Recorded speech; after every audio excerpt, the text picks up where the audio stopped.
সেটিংয়ের ব্যাপারে আমি কিছু বলবো না, কারণ আমি বলেছি যে এ সম্বন্ধে আমি নিশ্চিত নই। এরকম একটা গুজব হাওয়ায় ভেসে বেড়ায়, বেশ বিস্তৃতভাবে ভেসে বেড়াচ্ছে, কিন্তু আমি এ সম্বন্ধে নিশ্চিত নই, সেই জন্য এই বিষয়ে আমি কিছু বলবো না। লিখেছেন তো?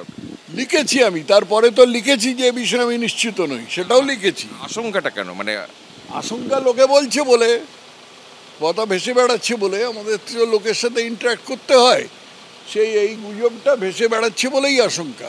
এটা ওনাদের দলের ব্যাপার, ওনাদের বিষয় ব্যাপার। এখন ওনার কথা দল শোনে না কেন, কেন ওকে টুইট করে করে বলতে হয়, সে তো উনিই বলতে পারবেন।